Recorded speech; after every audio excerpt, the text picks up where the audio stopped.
Hello and welcome to another bot bash. I am Normalism and this is Dawn of War Soulstorm Warhammer 40k. And in a bot bash tournament we send 2 bots in and 1 bot leaves. And you'll notice compared to the last match there's a couple of new victory conditions. And that's because I've watched this match a couple of times now. And turns out the bots aren't good at annihilate victories. Leading to hour-long games of one AI trapped in a corner getting shot to death, but due to infinite resources being able to just withstand it all. So, contrary to that, I have decided to put in the more standard victory conditions, and will do so going forward. Also, a delay on this video, if you care to hear it, was I fell into a black hole known as Crusader Kings 3. But that's enough of that. To minimize this and talk about who we have today, we have the Space Marines represented by the Ultramarines going up against the Sisters of Battle representing in the Bloody Rose colors. I'm not sure what the different factions of the Sisters of Battle are called, if they're chapters or sects or orders or something like that. I'm sure there's some particular name for it, I'm not sure what. And we're spectating from the perspective of the Space Marines for a couple of reasons. For a start, we need to separate the colors of the 2 sides so we can see who's fighting who. The Bloody Rose suits the Sisters of Battle being in the red. And lastly, I cannot stand hearing missionaries capture points. We'll just flick over to them real quick to hear it. This just bothers me so much. Okay, that wasn't so bad. Normally they chant. I can't stand their chanting. That's my problem. But they didn't do it this time, so guess I have no real beef with them. But as we can see, interesting matchup. I do favor the Space Marines in this particular battle, partly because Sisters of Battle feel a bit derivative of the Space Marines. The Space Marines and Chaos and all the 4 original factions, they had a fairly similar way they played out. You had your main building, then you had your barracks building, but what made them good and what made the game so good is the differences in the teams. Orcs didn't have a heavy bolter. Their melee troop were the one with the flamers.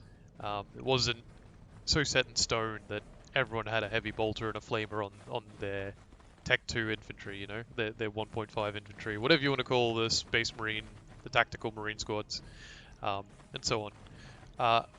And as you got away from the original game, the teams became increasingly more varied and interesting. The Imperial Guard have basically nothing but guardsmen until you get to that tier 2.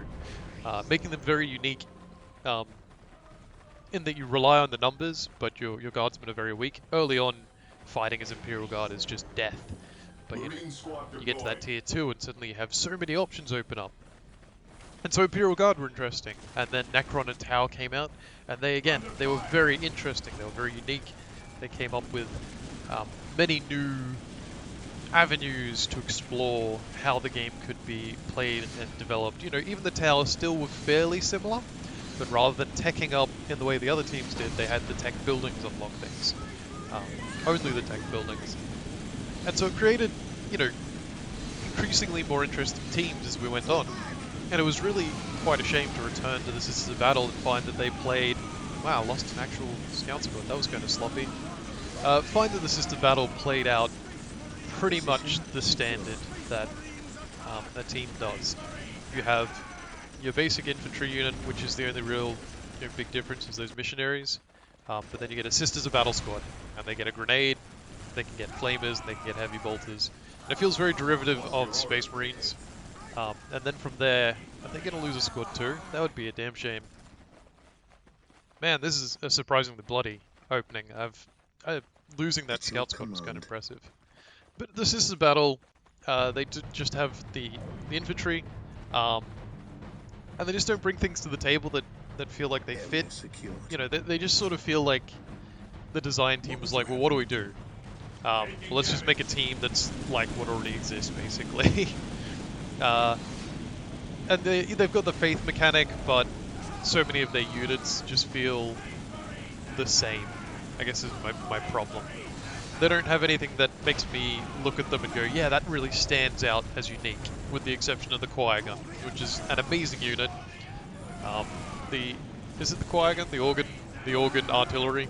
Whatever it's called. It's absolutely amazing, and every game should have one. That's the only thing that really stands out in them for me. Yeah, they've got the Penitent engine. That's just a dreadnought of a different kind. They've got a flame tank. They've got a, transport vehicle. They've got a flying fighter. Nothing about them, snaps my attention to them. Nothing is crazy amazing. Everyone like the Angel, yeah, the relic unit. That's great, but even Space Marines, like they feel like the standard team, right? But even they still have things like land speeders, which no one else really gets. Land speeders are a unique unit to the Space Marines, and that's interesting. It's a fast-moving anti-infantry, jump jet thing. Other teams have similar units, but no team has specifically the land speeder. And so it's just those little things like that that make a team's identity stronger. And the second problem with the Sisters of Battle is this: flamethrowers, anti-morale flamethrowers. Doesn't make for interesting gameplay. Morale breaks and you run away. And this is especially true if you play competitive. To some degree. Again, I'm not great at this game on a competitive level. I do alright in most games, but against a sufficiently skilled player, I'd get stomped on. But in terms of what flamethrowers do, they destroy morale, units break, then the units run away because they have low morale. You don't want to fight with those units. They get the increased evasion while they're fleeing. And it makes them very singularly focused on being anti-infantry with those flamethrowers and anti-morale. And what you'll see is the transition pretty soon. Get rid of some of these messages. I think we just saw Space Marines hit tier 2, so they should be building machine cult coming here. So we're going to see pretty soon vehicles come out, and all these flamethrowers will just be irrelevant. That's where the Sisters of Battle will start to struggle, transitioning-wise. Too much emphasis on those flamethrowers. Now they don't have anything later on. We see some Seraphims coming out. Even the Seraphims, they're like sort of ranged. Yeah, they're like ranged, anti-infantry units, short-ranged jump jet troops. Whereas all the other jump jet troops are melee. And the reason jump jet troops are melee is because they can get in close on dangerous ranged threats. Having your jump jet infantry be ranged defeats the purpose. You don't get to properly utilize them. We actually see right now, it looks like a bit of a back and forth skirmish. See, just right there, jumped in on this building that they otherwise, would have had to close all that distance. More useful on the infantry. You send your jump jets in first to deal damage. You've got a dreadnought out on the field, that's cool. You send the jump jets in, maybe not first, you send something into tank hits or whatever, depending on how your opponent's structured or built their base. But you use the jump jets to get in on infantry. When they're just shooting from a distance, you are not disabling your enemy's key pieces of infantry. They're dangerous pieces. And that's where the Sisters of Battle just really fall to pieces, because now we're going to see these flamethrower troops, Battle Sister Squad, they can't fight, because, there's a melee team, or melee squad on them, and so they're going to get driven off. So alas, I do not favor the Sisters of Battle at all, in basically any matchup, except Imperial Guard, where they'd absolutely stomp. But to talk about some positives, this is definitely a positive for the Sisters of Battle. Their Faith mechanic, I don't think its implementation was great. Oh, this is cool. I don't think their implementation of Faith was great, but I think Faith is still a really cool mechanic. Execution, oh yes, Brezia, straight to the face. But now the vehicles are rolling in, and the Sisters of Battle are going to have a really hard time fending this off. And we've actually still got a Space Marine squad in here. They took out a listening post with those Raptors. We see now the Immolator coming out. I'll actually commentate on the game now that things have gotten going. Space Marine squad doesn't have anywhere to run. I don't know what their plan is. Maybe wait for the reinforcements to arrive. There is quite a few Space Marine squads coming in. We see now the Dreadnoughts just tanking face. That Faith ability, I can't remember what it's called. I can never remember it. I don't play Sisters of Battle a lot, obviously.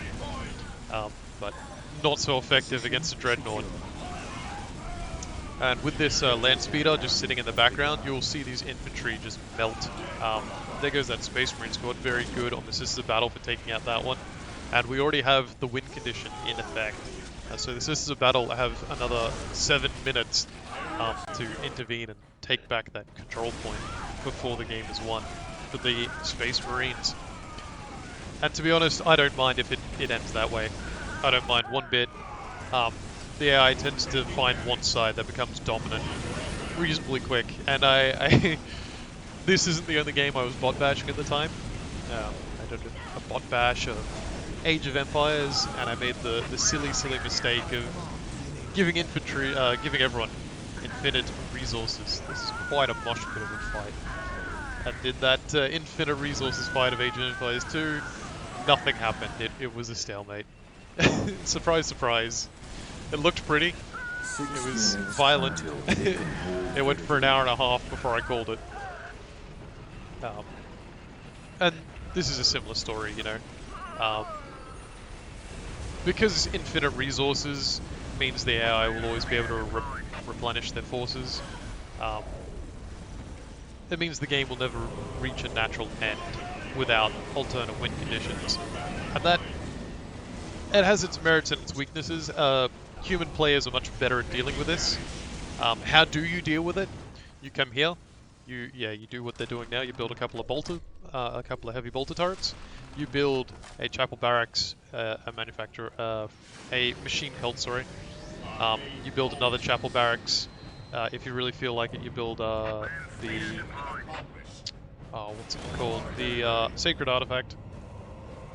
And then you produce troops, because you have infinite troops and your opponent has infinite troops, and so you just mosh pit. But you apply superior tactics to that mosh pit. You keep them bogged down in a fight while you attack other places and deny them resources and slowly push out. That is how you break a stalemate. If you are in an infinite resources stalemate, you can't seem to find a way to get through it. Stop fighting the stalemate so directly. Keep the stalemate distracting. Don't let up pressure, keep pressure there, but because you have the infinite resources, don't be afraid to send units in to die, to convince your opponent that you're still committing to it, while you send, 2 squads over here to take this.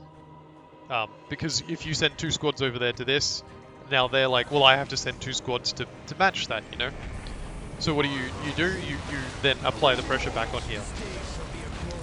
And that's just how you do it. You apply pressure in different places. You build forward bases, you utilize your strengths. Space Marines is especially good at this because of the orbital relay. You can deep strike Dreadnoughts, you can deep strike Space Marines. I don't think you can deep strike Terminators. You might be able to. And if you can, deep strike all those. Get them right in the fray. You can fully max out the squads back at home. It's a very intelligent piece of game design.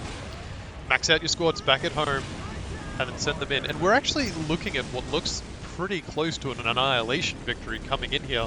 The Sisters of Battle did not have the forces to repel the Space Marines coming in, and we just see a deep strike of a Dreadnought.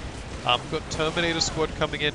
This is an overwhelming force right now, and I'm just going to have to eat my words because it looks like the Space Marines, in the face of several games that were just stalemates that went nowhere, now they have decided to go for the annihilation victory when they have no reason to. Good on you, Space Marines. I really deeply appreciate it. I appreciate the moxie, I appreciate the effort, and this is the kind of tenacity, the kind of aggressive attitude that will really take you to round 2. And we're going to see this Manufactorum go down, and then they'll turn to the Ecclesiarchy Chapel.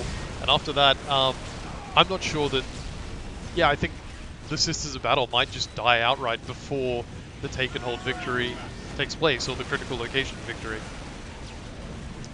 This Dreadnought is going to withstand, everything they can throw at it. Got the Predator tank in there. The Grey Knights aren't doing much, but between the Terminators, those rockets are the key piece here. And it's very important. Is that 2 squads with rockets? No, okay, we've got heavy bolters in there. Oh, it is. It's 2 squads with rockets. Okay. So it's very important when you're transitioning from the early game to Tier 2 to start buying missiles on your infantry. While your machine cult is building, if you can spare the resources, and you won't always be able to, but if you can, get some anti-vehicle tech. Because the first thing that is going to come out of almost any vehicle base is an anti-infantry vehicle. Because for the first 5 minutes of the game, everyone's been building infantry. And then a vehicle drops out, first thing it's good at is killing infantry. You need your infantry to be ready to kill vehicles. Just keep that in mind if you ever play. And you'll see that if you play against the AI and you get to vehicles, it's a very advised way to play that you just rush straight up the tech tree to vehicles, because the AI does not know how to handle it. I am so impressed with the Space Marines right now. I apparently misjudged entirely how this game was going to go. And apparently I should just turn back on Annihilation Victory, because eventually one side proves that they are just the superior team. 1 minute until take I don't and hold victory. regret the take and hold victory per se. I think... No, it's control area victory. I'm so used to take and hold victory from the campaign. But, maybe it just takes a few rounds. I think I'll leave on control area victory, because it does sort of indicate a total mastery of the game, like a total absolute dominance of the game at the point that they've got control area victory. 30 seconds until take and hold victory. But for now, I am just happy to see this matchup go on. I'm happy to see the Space Marines go through, and I'll be happy to see who goes on in the next round. So it will be Space Marines against, I believe, Chaos Space Marines in the next round, after the Imperial Guard lost. So join me again for that one, and we will check out the score screen just to see how heavily the AI dominated this match. There we go. You have achieved a take and hold victory. Overwhelming success. Let's quit the battle and see what the score screen looks like. So there we've got the Space Marines dominated in all facets. They killed way more units. They lost almost nothing. Their army got huge. They actually didn't have that much of a larger army size in the Sisters of Battle, but it just goes to show that their key pieces in those battles were substantially stronger. Their Dreadnoughts, their Predator tanks, their Terminators. It really gave them the upper hand. Rolling over to resources, of course, they had the most and they spent the most. And then lastly, technology. No surprise that they reinforced the most units, but unit upgrades is very surprising to find the Sisters of Battle took ahead there. But overall, that was an entertaining watch. Sorry I rambled over it all. This match was just driving me crazy. I promise the next one I'll focus on the game and not on my grievances. And please, please join me for the next one. I have a lot of fun when bot bashes actually go to a conclusive finish. And join me for the next one. Thank you so much. Please come again.